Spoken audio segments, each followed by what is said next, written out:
Hello everyone, मैं मिथुन सिंह स्वागत करता हूं सभी का। आशा करता हूं आप सभी बहुत अच्छे होंगे। बात करेंगे बीबीएमकेयू यानी कि विनोद बिहारी महतो कोलांचन यूनिवर्सिटी के बीएड सेमेस्टर 4 के बारे में। कितना पेपर आपका होगा, कितने कुल पेपरों का एग्जाम आपको देना है, 80% से अधिक नंबर कैसे लाएं और कॉलेज से कितना मार्क्स आपको मिलेगा और ऑप्शनल पेपर में क्या सब्जेक्ट लें कि आप अधिकतम स्कोर कर पाएं, मैक्सिमम मार्क्स जो है ऑब्टेन कर पाएं। एक एक करके सभी चीज़ों को हम लोग देखेंगे। उससे पहले मैं आपको बता दूं कि पिछले 5 साल के जितने भी प्रीवियस ईयर क्वेश्चन पेपर हैं, सारे क्वेश्चन पेपर की पीडीएफ आपको 49 रुपये में प्रोवाइड कर दी जाएगी। दूसरी बात, 199 रुपये में आपको सजेशन प्रोवाइड कर दिया जाएगा। अब ये सजेशन क्या होता है? सजेशन यानी कि वेरी वेरी इंपॉर्टेंट क्वेश्चन, ऐसे सवाल जो एग्जाम में बार बार पूछे जाते हैं, आंसर के साथ आपको प्रोवाइड कर दिया जाएगा। और ये सजेशन देखिए बनता है पिछले 10 साल के पीवाईक्यू को स्कैन करके, आपके सिलेबस के टॉपिक के आधार पर, आपका जो लेटेस्ट एग्जाम पैटर्न है उसके आधार पर, और आखिर में मेरा खुद का एक्सपीरियंस। मैंने बीएड एमएड कर रखा है और प्राउडली मैंने बीबीएमकेयू के अलीकरा कॉलेज से एमएड किया हुआ है।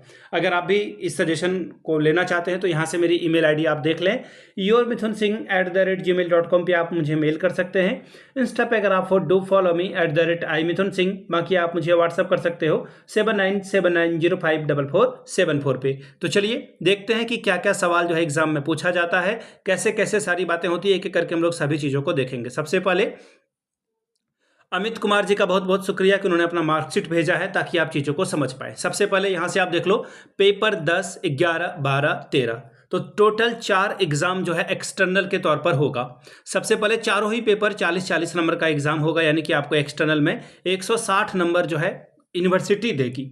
इसमें 10-10 अंक आपको कॉलेज देगा, यानी कि 10 चौके 40 नंबर, 10 4 आर 40 स्कोर जो है आपको कॉलेज दे देगा।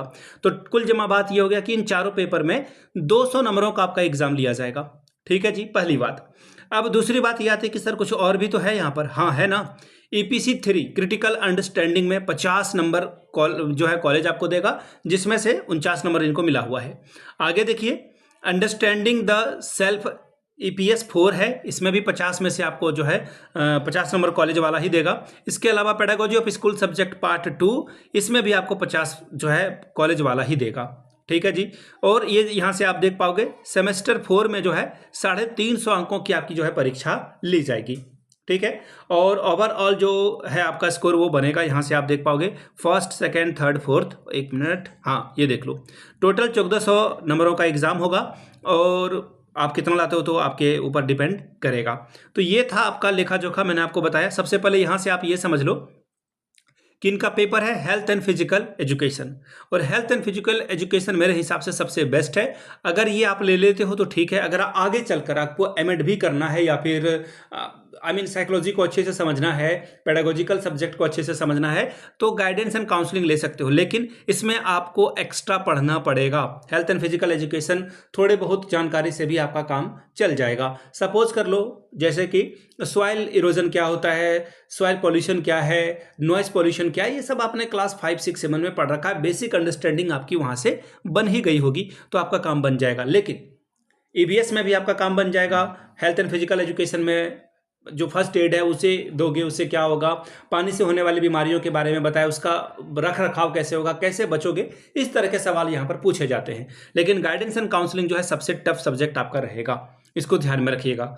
अगर एक और बात आती है कि आपको मैं यहाँ पे बता रहा हूँ कि आप हेल्थ एंड फिजिकल एजुकेशन ले लो या ईबीएस ले लो, बहुत सारे कॉलेज में क्या है ना, हर एक जगह पे टीचर की कमी है। हो सकता है कि आपके कॉलेज में हेल्थ एंड फिजिकल एजुकेशन का कोई भी टीचर ना हो, तो ऐसे में वो अगर आपको बोल रहे हैं कि आपको जो है जेंडर स्कूल एंड सोसाइटी ही गाइडेंस एंड काउंसलिंग ही लेना होगा, तो आपको यही सब्जेक्ट लेकर आगे बढ़ना होगा। ध्यान रख लेना आप इन बातों का।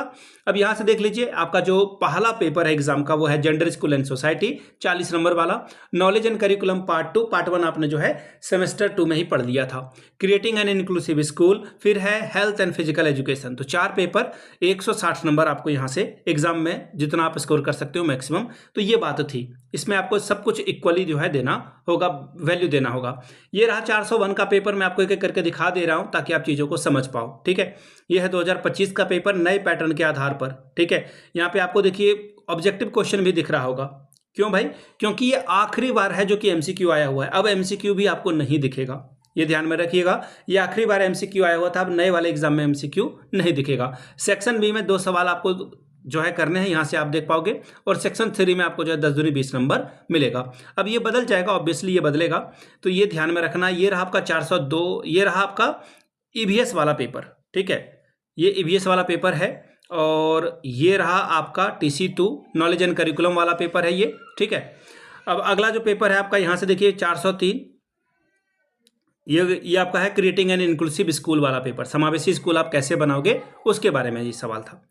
अब हेल्थ एंड फिजिकल एजुकेशन का मैं सवाल आपको दिखाता हूँ। देखिए कितना आसान ये सवाल यहाँ पर पूछा जाता है एग्जाम में। यहाँ से आप देखो, जो कम्युनिकेबल डिजीज है, एक व्यक्ति से दूसरे व्यक्ति के बीच में फैलता है, उससे आप क्या समझते हो, डिफाइन करो।